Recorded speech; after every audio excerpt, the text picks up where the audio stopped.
ಇಂಜಿನಿಯರ್ಗೆ ಶಾಸಕ ಚಂದ್ರಪ್ಪ ಆವಾಜ್ ಆಗ್ತಾ ಇದ್ದಂತೆ ದಾಸಪ್ಪ ಗರಂ ಆಗ್ಬಿಟ್ಟಿದ್ದಾರೆ. ಹಣ ರಿಲೀಸ್ ಮಾಡದ ಇಂಜಿನಿಯರ್ ಮೇಲೆ ಸಿಟ್ಟಾಗಿದ್ದಾರೆ ಗುತ್ತಿಗೆದಾರ ದಾಸಪ್ಪ. ನಾಳೆನೆ ನಿಮ್ಮ ಮೇಲೆ ಕೋರ್ಟ್ಗೆ ಹೋಗ್ತೀನಿ ಅಂತ ದಾಸಪ್ಪ ಎಚ್ಚರಿಕೆ ಕೊಟ್ಟಿದ್ದಾರೆ. ಗುತ್ತಿಗೆದಾರ ದಾಸಪ್ಪ ಹಾಗೆ ಹೇಳ್ತಾ ಇದ್ದಂತೆ ಮತ್ತೆ ಗರಂ ಆಗ್ತಾರೆ ಶಾಸಕ ಚಂದ್ರಪ್ಪ. ನಾನು ನಿಂಗೆ ಏನ್ ಹೇಳಿದ್ದೆ, ಕುಮಾರನಹಳ್ಳಿಗೆ ನಾನು ಬರ್ತೀನಿ ಅಂತ ತಾನೆ. ಕುಮಾರನಹಳ್ಳಿಗೆ ಬಂದು ಪೂಜೆ ಮಾಡಿದ ಮೇಲೆ ನೀನು ಶುರು ಮಾಡಬೇಕಿತ್ತು. ಎಲ್ಲಿಂದ ಎಲ್ಲಿಗೆ ಮಾಡ್ತಾರೆ ಅಂತ ಕೆಲಸ ನೋಡೋಕೆ ನಾನು ಪೂಜೆ ಮಾಡೋದು, ಆದ್ರೆ ನಾನು ಹೇಳಿದಂತೆ ನೀನು ಮಾಡಿಲ್ಲ, ಬಿಲ್ ಆಗೋದಿಲ್ಲ ಅಂತ MLA ದರ್ಪದ ಮಾತಾಡಿದ್ದಾರೆ. MLA ಧಮಕಿಯಿಂದ ದಾಸಪ್ಪಗೆ ಬಿಲ್ ರಿಲೀಸ್ ಮಾಡಲು ಅಧಿಕಾರಿಗಳು ಕೂಡ ಹಿಂದೇಟು ಹಾಕ್ತಾ ಇದ್ದಾರೆ.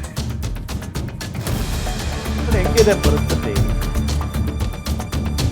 ಕೆಟ್ಟದಾಗ ಮಾತಾಡೋದು. ಇಂಜಿನಿಯರ್ಗೆ ಶಾಸಕ ಚಂದ್ರಪ್ಪ ಆವಾಜ್ ಹಾಕ್ತಾರಲ್ಲ, ಏನಾದ್ರೂ ದುಡ್ಡು ಕೊಟ್ಟು ಬಿಟ್ರೆ ಅವ್ರಿಗೆ ಬಿಲ್ ಮಂಜೂರು ಮಾಡಿಬಿಟ್ರೆ ನಿನ್ನ ಕತೆ ಮುಗಿಸ್ತೀನಿ ಅಂತ ಇಂಜಿನಿಯರ್ಗೆ ಆವಾಜ್ ಹಾಕ್ತಾರೆ ಶಾಸಕ ಚಂದ್ರಪ್ಪ. ಆಗ ದಾಸಪ್ಪ ಗರಂ ಆಗಿಬಿಡ್ತಾರೆ ಗುತ್ತಿಗೆದಾರ. ಇದೇ ವಿಚಾರಕ್ಕೆ ಸಂಬಂಧಪಟ್ಟಂತೆ ಡೀಟೇಲ್ಸ್ ಕೊಡ್ತಾರೆ ನಮ್ಮ ರಿಪೋರ್ಟರ್ ದುರ್ಗೇಶ್. ನ್ಯೂಸ್ ಡೆಸ್ಕ್ ಇಂದ ನೇರ ಸಂಪರ್ಕದಲ್ಲಿ ಜಾಯ್ನ್ ಆಗಿದ್ದಾರೆ. ದುರ್ಗೇಶ್, ಒಬ್ಬ ಶಾಸಕ ಅವರಿಗೆ ಎಷ್ಟು ಜವಾಬ್ದಾರಿ ಇರುತ್ತೆ, ಅವ್ರಿಗೆ ಬಹಳಷ್ಟು ಕೆಲಸಗಳಿರ್ತವೆ, ಒತ್ತಡ ಇರುತ್ತೆ, ಎಲ್ಲ ಓಕೆ. ಬಟ್ ಒಬ್ಬ ಶಾಸಕ ಜನರ ನಡುವಿದ್ದಾಗ ಒಬ್ಬ ಇಂಜಿನಿಯರ್ಗೆ, ಒಬ್ಬ ಗುತ್ತಿಗೆದಾರನಿಗೆ ಹೇಗೆ ಮಾತಾಡಬೇಕು ಅನ್ನೋ ಮಿನಿಮಮ್ ಕಾಮನ್ ಸೆನ್ಸು ಇಲ್ವಾ ಇವರಿಗೆ ಅಂತ? ಖಂಡಿತ ರಾಮ್, ಇವರು ಹಿರಿಯ ಶಾಸಕರು. ಅದರಲ್ಲೂ ಕೂಡ ಹೊಳಲ್ಕೆರೆ ಚಂದ್ರಪ್ಪ ಅಂದರೆ 32 ವರ್ಷ ಅವರೇ ಹೇಳ್ಕೊಂಡಂತೆ. 32 ವರ್ಷದಿಂದ ನಾನು ಶಾಸಕನಾಗಿದ್ದೀನಿ, 593 ಹಳ್ಳಿಗಳು ನನ್ನ ಅಂಡರಲ್ಲಿ ಬರುತ್ತೆ, ಯಾವ ರೀತಿ ಕೆಲಸಗಳನ್ನ ಮಾಡಬೇಕು ಮಾಡಬಾರ್ದು ಅನ್ನೋಂಥದ್ದನ್ನೆಲ್ಲ ಹೇಳ್ತಾರೆ. ಆದರೆ ಗುತ್ತಿಗೆದಾರರು ಯಾವ ರೀತಿ ಕಷ್ಟವನ್ನು ಅನುಭವಿಸ್ತಾರೆ ಅನ್ನೋದನ್ನು ಕೂಡ ನೋಡಬೇಕಾಗತ್ತೆ.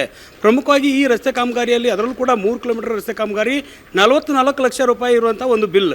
ಈ ಒಂದು ಬಿಲ್ ಬಿಡುಗಡೆ ಮಾಡೋದಕ್ಕೆ ಈ ರೀತಿಯ ಪದಗಳ ಬಳಕೆ ಮಾಡುವಂಥದ್ದು, ಅವಾಚ್ಯ ಪದಗಳ ನಿಂದನೆ ಮಾಡುವಂಥದ್ದು, ಅದರಲ್ಲೂ ಕೂಡ AEE, ಅದರಲ್ಲೂ ಕೂಡ ಅದರ ಅಧಿಕಾರಿ ಆಗಿರುವಂಥವ್ರಿಗೆ ಜೀವ ಬೆದರಿಕೆ ಹಾಕಿರುವಂಥದ್ದು ಎಷ್ಟರ ಮಟ್ಟಿಗೆ ಸರಿಯುವಂಥ ಪ್ರಶ್ನೆ. ಯಾಕಂದರೆ AEE ಆಗಿರುವಂಥ ಕೇಶವ ಮೂರ್ತಿ, ರವಿಕುಮಾರ್ ಮತ್ತು ಕಾಂತರಾಜು ಇವರೆಲ್ಲರೂ ವಿರುದ್ಧ ಈಗಾಗಲೇ ದಾಸಪ್ಪ ದೂರನ್ನು ದಾಖಲಿಸಿದ್ದಾರೆ. ಯಾಕೆಂದರೆ ಶಾಸಕರ ಅಣತಿಯಂತೆ ಇವರು ನಡೆದುಕೊಳ್ತಿದ್ದಾರೆ. ಶಾಸಕರ ಅಣತಿಯಂತೆ ನಡೆದುಕೊಂಡು ಬಿಲ್ ಕೊಡೋದಕ್ಕೆ ಬಾಕಿ ಪೆಂಡಿಂಗನ್ನು ಇಡ್ತಿದ್ದಾರೆ. ಪೇಮೆಂಟ್ ಕೊಟ್ಟರೆ ನೀನು ಕತೆ ಮುಗಿಸ್ತೀನಿ ಅಂದರೆ ಅಧಿಕಾರಿಗಳೇನಾದರೂ ಏನು ಮಾಡಬೇಕು? ಹೀಗಾಗಿ ಈ ಶಾಸಕರ ನಡೆ ಸಾಕಷ್ಟು ಒಂದು ಚರ್ಚೆಗೆ ಗ್ರಾಸವಾಗ್ತಾ ಇದೆ. ಯಾಕಂದರೆ ಹಿರಿಯ ಶಾಸಕರೇ ಈ ರೀತಿ ನಡೆದುಕೊಂಡಿರುವಂಥದ್ದು ಎಷ್ಟರ ಮಟ್ಟಿಗೆ ಸರಿ ಅನ್ನೋದು ಒಂದು ಕಡೆ. ಆದರೆ BJP ಶಾಸಕರಾಗಿರುವಂಥ ಚಂದ್ರಪ್ಪ ರಾಜ್ಯ ಸರ್ಕಾರದ ವಿರುದ್ಧ BJP ಏನು ಗುತ್ತಿಗೆ ಏನು ಕಮಿಷನನ್ನು ಆರೋಪವನ್ನು ಮಾಡ್ತಾ ಇದೆ. ಕಮಿಷನ್ ತೆಗೆದುಕೊಳ್ಳುವಂತೆ 60ರಿಂದ 80% ಕಮಿಷನನ್ನು BJP ಕಾಂಗ್ರೆಸ್ ಮೇಲೆ ಆರೋಪವನ್ನು ಮಾಡ್ತಾ ಇದೆ. ಇಂಥದ್ದೊಂದು ಸಂದರ್ಭದಲ್ಲಿ BJP ಶಾಸಕನೇ 10ರಿಂದ 15% ಅಧಿಕಾರಿಗಳ ಮೂಲಕ ಕಮಿಷನನ್ನು ಸಂಗ್ರಹ ಮಾಡ್ತಿದ್ದಾರೆ ಅನ್ನುವಂಥದ್ದು ಬಹಳ ಸರ್ಕಾರಕ್ಕೆ ವಿಪಕ್ಷವಾಗಿರುವಂಥ BJPಗೆ ಮುಜುಗರ ತರುವಂಥ ಕೆಲಸ. ಹೀಗಾಗಿ ರಾಜ್ಯ ಸರ್ಕಾರಕ್ಕೆ ಒಂದಿಷ್ಟು ಇದು ಅಸ್ತ್ರ ಆಗೋದು ಬಹಳ ಮುಖ್ಯ ಆಗುತ್ತೆ. ಜೊತೆಗೆ ದಾಸಪ್ಪ ಅನ್ನುವಂಥ ಒಂದು ದಲಿತ ಮೀಸಲು ಕಾಂಟ್ರಾಕ್ಟರ್, ಅದರಲ್ಲೂ ಕೂಡ ಟೆಂಡರ್ ಹಾಕಿ ಈ ಒಂದು ಮೀಸಲು ಕಾಂಟ್ರಾಕ್ಟರ್ ಕೆಲಸವನ್ನು ಮಾಡಿದರೆ, ಅದರಲ್ಲೂ ಕೂಡ ಕೈಯಿಂದ ದುಡ್ಡು ಹಾಕಿ ಕೆಲಸವನ್ನು ಮಾಡಿದರೂ ಕೂಡ ಈ ಶಾಸಕರ ಅಣತಿ ಅಂತ ಹೇಳಿಕೊಂಡಂಥ ಅಧಿಕಾರಿಗಳು ಬಿಲ್ಲನ್ನು ಕೊಡ್ತಾ ಇಲ್ಲ. ಹೀಗಾಗಿ ಲೋಕಾಯುಕ್ತದ ಮೊರೆ ಈಗ ಹೋಗಿರುವಂಥದ್ದು. ದಾಸಪ್ಪ ಅವರಿಗೆ ಏನು ಬಿಲ್ ಬಾಕಿ ಇರುವಂಥದ್ದು ಬಿಡುಗಡೆ ಆಗೋದು ಒಂದು ಕಡೆ, ಆದರೆ ಅಧಿಕಾರಿಗಳಿಗೆ ಧಮಕಿ ಹಾಕಿರುವಂಥದ್ದು ಮತ್ತು ಗುತ್ತಿಗೆದಾರರ ದಾಸಪ್ಪ ಅವರಿಗೆ ಕೂಡ ಏನು ಅವಾಚ್ಯ ಪದಗಳ ನಿಂದನೆಯನ್ನು ಮಾಡಿದ್ದಾರೆ.